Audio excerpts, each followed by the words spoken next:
la Iglesia celebra la presentación de la Santísima Virgen María. ¿De dónde sale la información que la Virgen fue presentada al templo?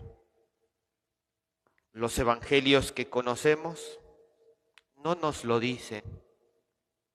¿De dónde sacó pues la Iglesia que María fue presentada en el templo?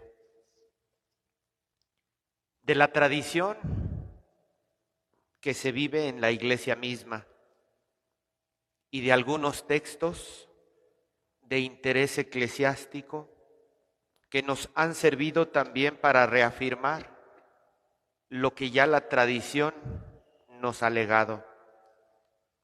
Algunos de estos textos nosotros los conocemos como evangelios apócrifos o como protoevangelios.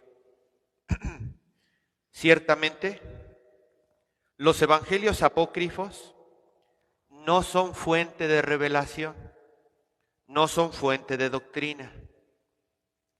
También es importante considerar que no todos los evangelios apócrifos tienen el mismo rango o la misma fiabilidad. Hay evangelios apócrifos que son de origen gnóstico, totalmente rechazados por la Iglesia. Otro tipo de evangelios apócrifos tiene herejías y por tal la Iglesia no los puede considerar ni siquiera como literatura. Pero hay otro tipo de evangelios apócrifos, como uno llamado Evangelio de Santiago.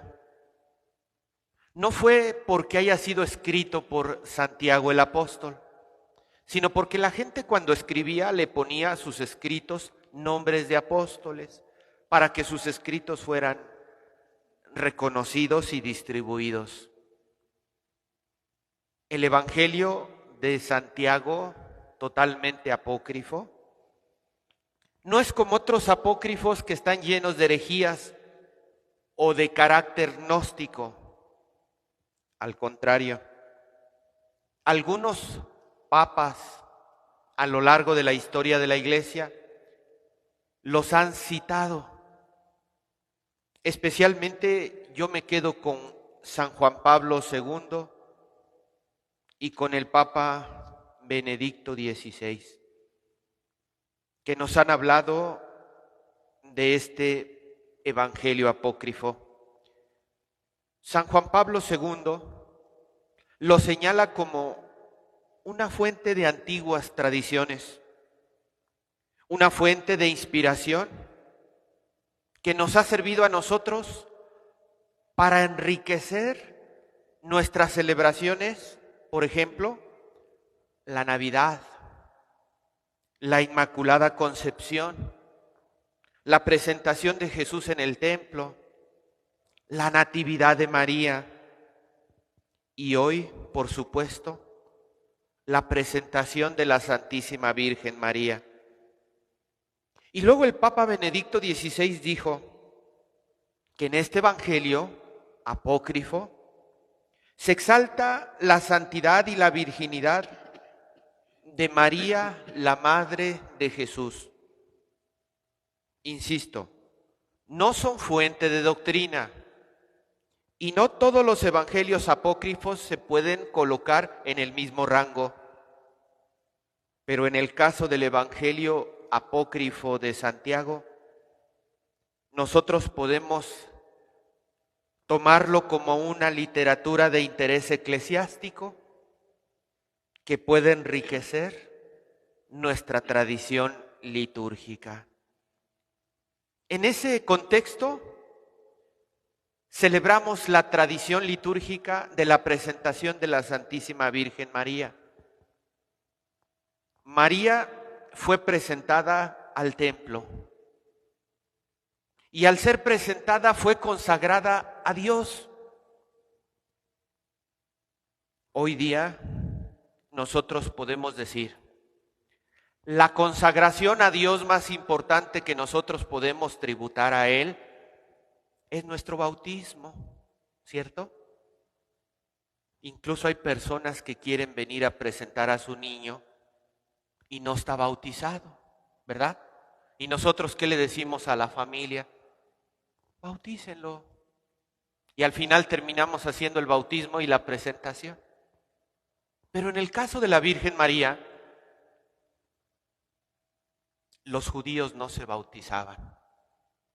¿Cómo entraban los judíos a ser parte del pueblo elegido de Dios? Solo los hombres. ¿Y recuerdan cómo entraban los hombres a formar parte del pueblo elegido de Dios? Por medio de la circuncisión. Para los judíos la circuncisión era como el santo bautismo para nosotros. Y entonces, ¿qué les quedaba a las mujeres? Irse a consagrar cuando eran presentadas al templo.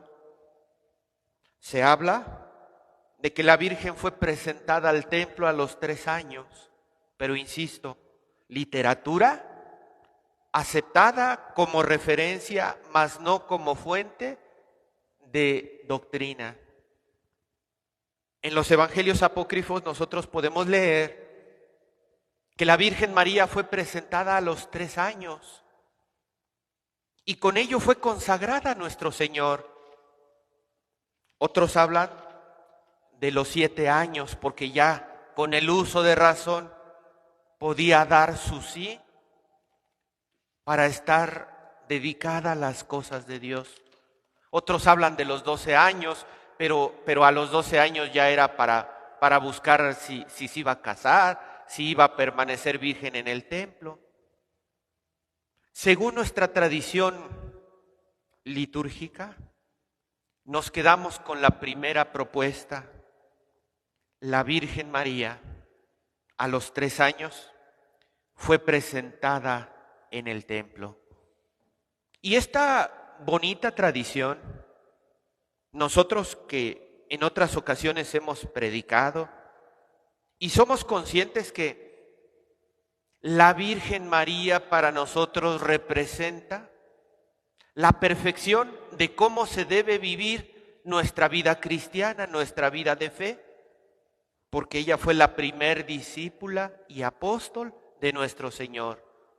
Además de ser la madre de Dios y llevar a nuestro Señor durante 9 meses en su vientre materno, María convivió toda su vida, incluso desde pequeñita, incluso desde su inmaculada concepción, convivió con la gracia que proviene de Dios nuestro Señor.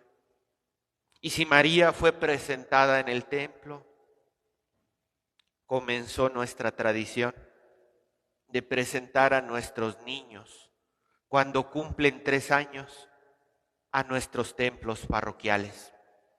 Pero cuentan, no sé si a los más adultos les tocó, pero me ha tocado ver a mí en otros lugares que a las niñas femenino de 3 años, cuando eran presentadas al templo, las vestían de virgencita, porque querían imitar precisamente lo que celebramos hoy, la presentación de la Santísima Virgen María.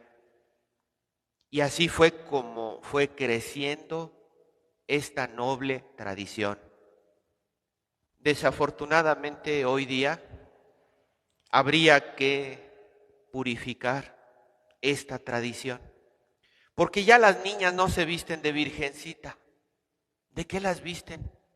De quinceañeras chiquitas, ¿verdad? Y los niños vienen vestidos de traje, los niños hombres. Y entonces habría que revisar que fuéramos conscientes que en primer lugar lo que nos consagra hoy día a nuestro Señor es el santo bautismo. Y lo que podemos hacer con la presentación de nuestros niños en el templo es renovar, actualizar, despertar en nosotros el bautismo que hemos recibido. Porque muchos cuando recibimos el bautismo pensamos que la gracia de Dios ya llegó a nosotros y ya está. Y Dios que haga su trabajo y yo me dedico a vivir mi vida. Y no es así. Para que el bautismo produzca fruto en nuestra vida, se tiene que poner en práctica, se tiene que vivir. Que la presentación nos debe de ayudar a despertar en el niño, en la niña, en la familia, la necesidad de vivir nuestro bautismo.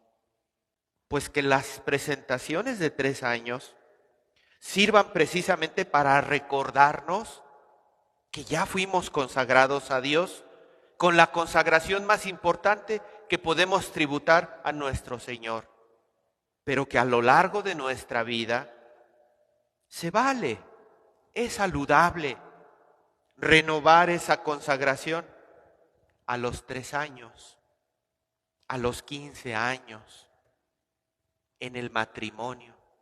Yo les quisiera invitar, ya pusimos nuestra mirada en María, pongamos nuestra mirada en Jesús, o más bien,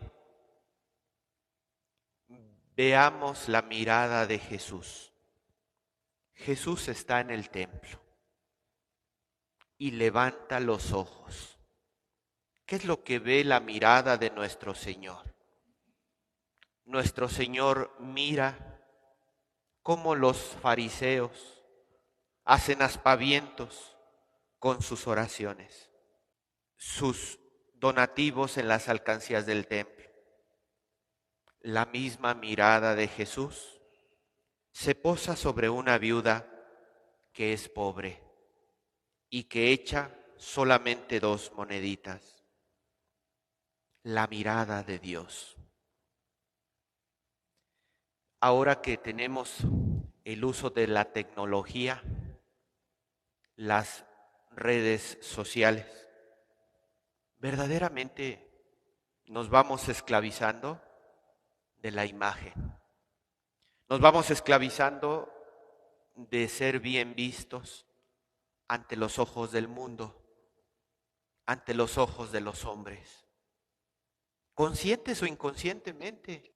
Y siempre caemos en esa lógica de ser presa del juicio de las personas. Pero ¿saben una cosa? El juicio de las personas siempre terminará por ser injusto, porque la mayoría de las veces el juicio de las personas es injusto, porque nos esclaviza muchas veces, porque nos oprime. Dicho de otra manera, los seres humanos no somos buenos pagadores en el juicio, porque hoy te exalto y mañana te destruyo con mi crítica. ¿Sucede o no sucede? Y nosotros buscamos la mirada de los hombres para que nos vean. ¿Y qué nos dice el Evangelio de hoy? Nos dice que la mirada de Dios es mucho más profunda. La mirada de Dios alcanza a ver lo que hay en el interior del corazón humano. La mirada de Dios ve lo que muchas veces el ojo humano no alcanza a ver. Entonces, si bien nosotros debemos de tener un buen comportamiento y dar un buen testimonio ante los hombres, por supuesto que sí, seamos conscientes que nuestro juicio no es de cara a los hombres. Nuestro juicio será de cara a Dios. No es el juicio de los hombres el que me hace una buena persona. Lo que me convierte en buena persona es el juicio y la mirada de Dios. Por ello, no basta con conformarse en realizar buenas obras ante los ojos de los hombres, como lo hacían los ricos que echaban sus donativos en las alcancías del templo. Es necesario que nuestros actos broten desde la limpieza del corazón, desde la rectitud de intención. porque ahí es donde Dios lo mira, porque Dios mira precisamente la generosidad que brota desde adentro, que brota desde el profundo. Una generosidad que no se alcanza a medir con instrumentos de medición humano. Una generosidad que solo la puede medir Dios nuestro Señor. Que nos dirá no cuánto distes en carácter cuantitativo, sino cuánto diste que represente para ti un verdadero esfuerzo en tu contexto personal. La verdadera generosidad se mide. ¿Cuánto me implica a mí en relación a todo lo que tengo?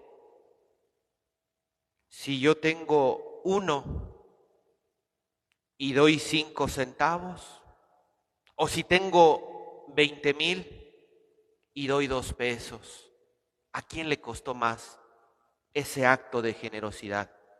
Así es como lo mide nuestro Señor, porque nuestro Señor nos sabe dar sin medida y espera que nosotros le respondamos de la misma manera en nuestra consagración, en nuestro caminar compartiendo lo que Él nos da, porque aquel a quien Dios ha enviado, a Jesús, nos da el Espíritu sin medida.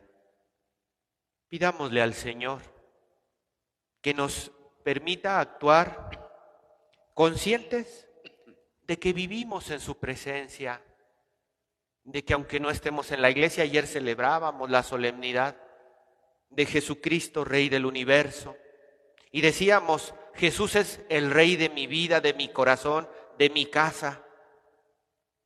Que actuemos en conciencia de que vivimos en la presencia de Dios, de que vivimos bajo la mirada de Dios, caminemos bajo la mirada de Jesús, porque mis obras valen lo que valen ante los ojos de Dios. Dios no se deja ganar en generosidad, pero tampoco se deja ganar en autenticidad. Y si nosotros somos auténticos en nuestra generosidad, Dios también nos responderá de la misma manera, incluso al 100 por 1. Que así sea.